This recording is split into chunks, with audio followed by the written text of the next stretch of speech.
Boas a todos. Como já sabem, meu nome é Leio Soares. Eu venho aqui para mostrar muito rapidamente como é que Machine Learning pode nos ajudar a detectar a detectar a presença ou não de diabetes num determinado paciente. Ou seja, por outras palavras, a Machine Learning pode nos prever a existência ou não de diabetes num determinado paciente. Os dados aqui foram recolhidos, os dados aqui obtive através deste website, que é o Kaggle, um website muito interessante para todos aqueles que querem aprender o Machine Learning e vale a pena, até porque existem competições interessantes, como esta empresa que oferece 120 mil dólares para quem quiser participar. Como podem ver, existem 869 equipas que já participaram. Mas esquecendo aquela parte, voltando ao que nos interessa, ao que nos traz hoje aqui, eu gostaria de falar da importação das bibliotecas, que é conjunto de programas que nos ajudam a resolver determinados tipos de problemas.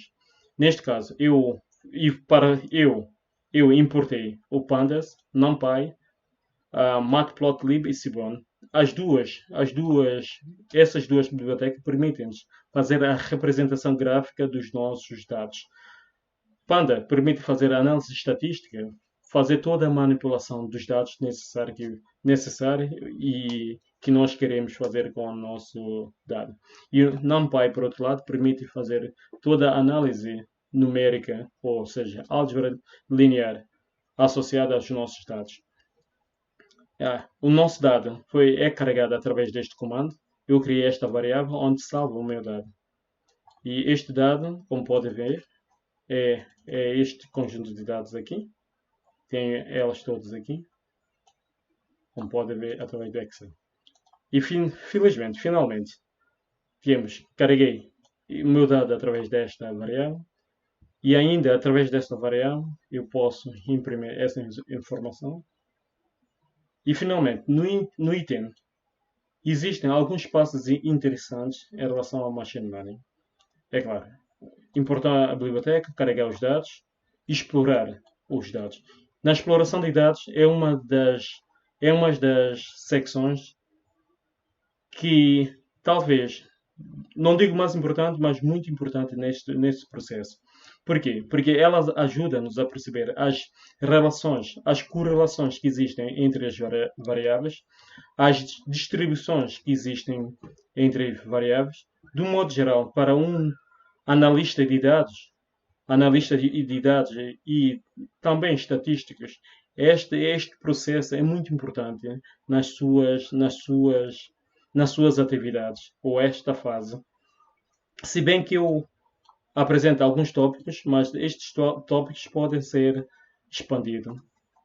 E finalmente, temos aqui a nossa representação de idade. Por exemplo, as cinco primeiras entradas temos, por exemplo, para esta senhora, ela engravidou 6 vezes, ou teve grávida 6 vezes, ela tem esse nível de glucose no sangue, tem essa pressão sanguínea, tem essa massa corporal, tem 50 anos e ela tem diabetes. Esta não tem, esta tem sim, esta não tem, e assim sucessivamente. Como pode ver, esta senhora engravidou 8 vezes, engravidou só uma vez. E assim continuamos a nossa análise até este comando permite-me verificar se existe algum dados em falta, onde pode ver existem 0 dados em falta para todas as variáveis. Esqueci de mencionar toda a gravidez, glucose e todas essas entradas são chamadas de variáveis. Faz sentido, porque elas variam. Ah, e finalmente eu pergunto se existem duplicados. Existem, mesmo pessoa com informação introduzida 2, 3, 4, 5 vezes, o programa diz que não. Responde que não.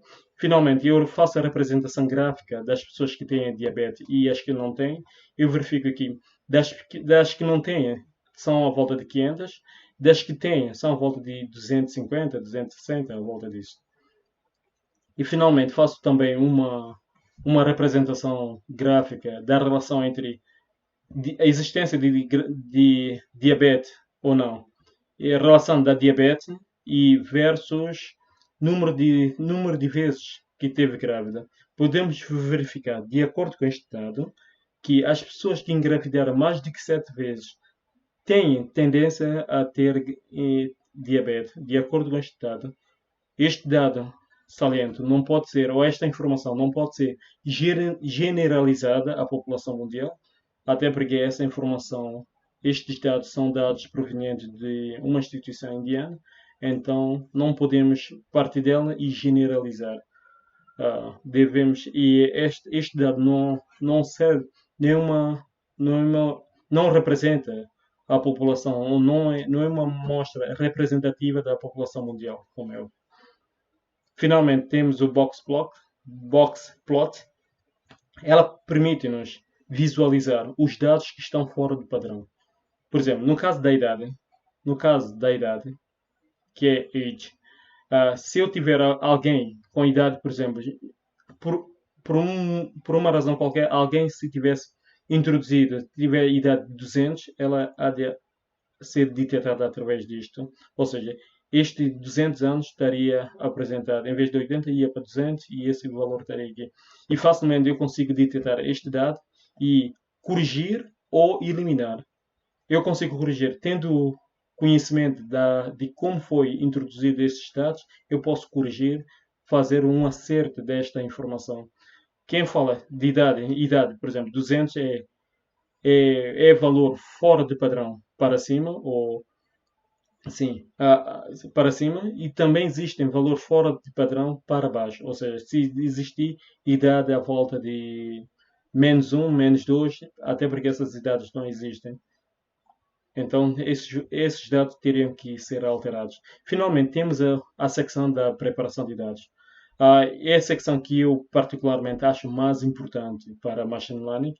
É aqui que nós criamos as condições para que os nossos modelos sejam modelos que prevejam ou fenómenos ou dados com segurança. Existem mais itens a adicionar, visto que esse dado é muito simples, então só pus, pus só alguns.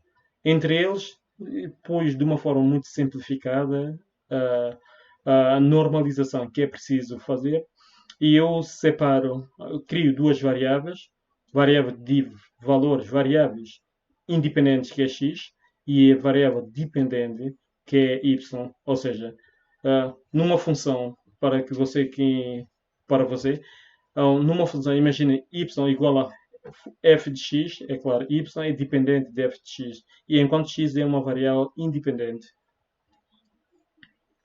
E finalmente eu divido o meu conjunto de dados em duas secções. Secção chamada x do treino e x para teste.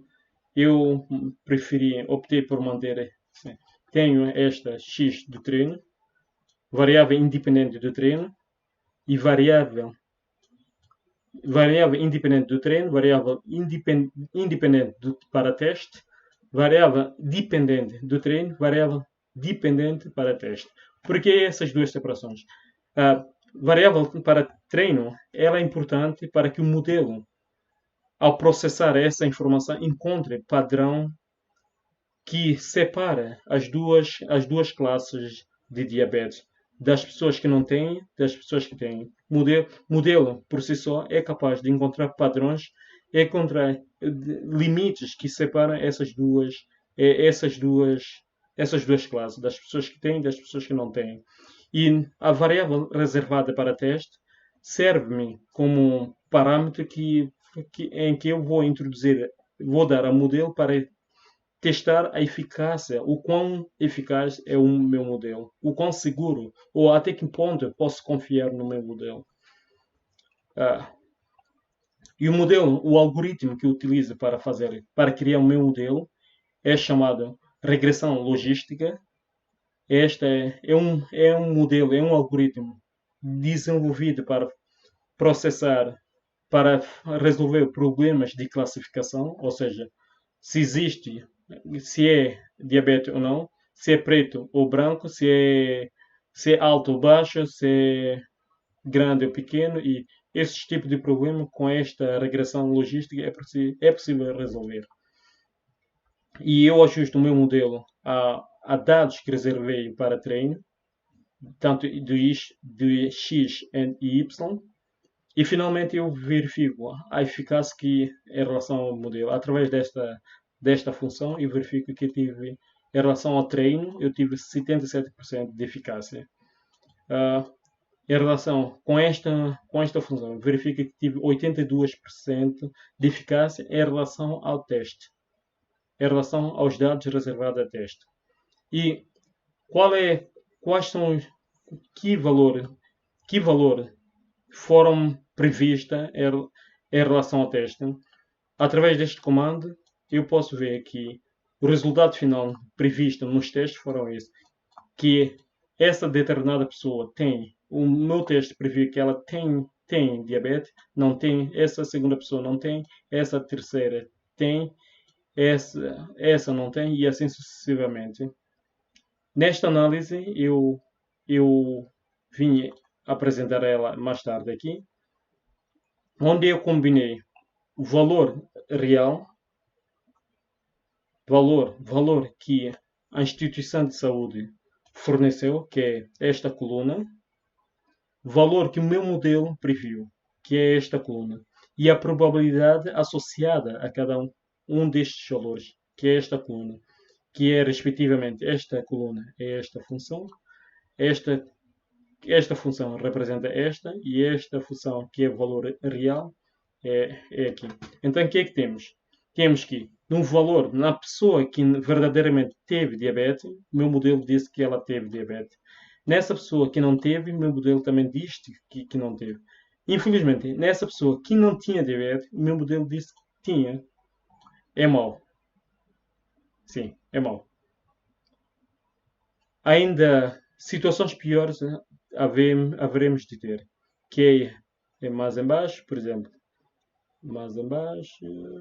Temos este caso. Por exemplo, esta pessoa tem diabetes, mas o meu modelo disse que ela não tem, que é grave.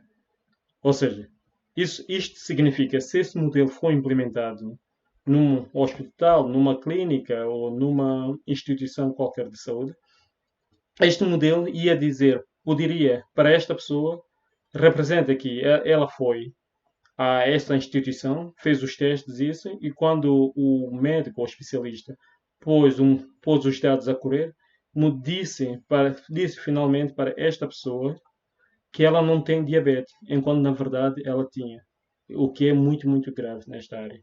Por isso é preciso nós termos atenção com a preparação de dados e manipulação dos nossos dados. E finalmente, aqui eu imprimir as variáveis, de todas as variáveis que esse dado trouxe, quais são as mais importantes para que o modelo preveja com maior eficácia a existência ou não de diabetes. Vejo que esta variável é das que tem maior contribuição, à volta de quase 70% de contribuição, enquanto o número de gravidez tem uma contribuição à volta de 10%.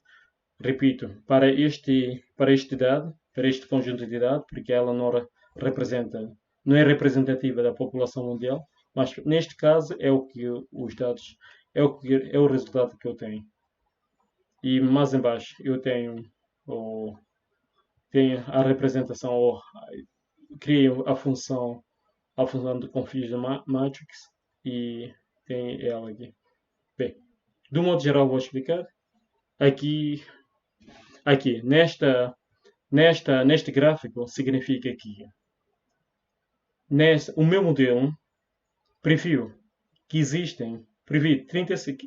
previ corretamente que 37 pessoas que têm diabetes. Nesta secção significa que ela diz que 21 pessoas têm diabetes, enquanto na realidade elas não têm. E aqui ela diz que 91 pessoas têm diabetes e na realidade elas tinham. Não. Essas 90 pessoas não tinham diabetes e na realidade não tinham diabetes. Aqui, essas 6 pessoas tinham diabetes, mas o modelo diz que não tem. Que é, ou seja, para o caso de saúde, esta secção é uma secção muito importante a ter em conta. É preciso nós prestarmos atenção e minimizarmos esta relação. É preciso que o modelo seja capaz de dizer que toda a gente, que esse valor, é preciso que esse valor seja zero. O que, por outras palavras, significa que toda a gente que tem diabetes vai ser detectada que tem diabetes. Que ela não vai dizer quem tem diabetes, as pessoas que têm diabetes, que ela não vai dizer que não tem. É o que aqui está a dizer. Essas pessoas têm e o modelo está a dizer que elas não têm. Por isso é preciso que esse 6 torne zero. Para isso é preciso voltar ao modelo e fazer o acerto, o ajuste dos parâmetros para que este valor diminua. Como podem ver, o Machine Learning tem uma importância para, para esta área de saúde, não só nesta área de saúde, em relação à diabetes, temos também, tem para, ela até porque existem, ela tem importância para outras áreas, outros assuntos dentro de saúde, como por exemplo, se formos ver, existem análises para previsão ou detectar a presença de câncer na mama, câncer de mama. Quem fala de câncer de mama, existem de pulmão e por aí. Além da área de saúde, o machine learning tem importância para, de um modo geral, para qualquer indústria. A agricultura, a pesca, o turismo, a, a área financeira, a indústria de produção de eletricidade, indústria da construção, que indústria mais? Todas. Qualquer especialista nesta, qualquer profissional, independentemente da área em que esteja a atuar, conseguem, com o machine learning, encontrar a utilidade, encontrar a grande utilidade ou grande vantagem da sua utilização para aumentar a sua performance e assim como a performance da própria empresa. Muito obrigado por hoje. Espero encontrá-lo assim no próximo vídeo.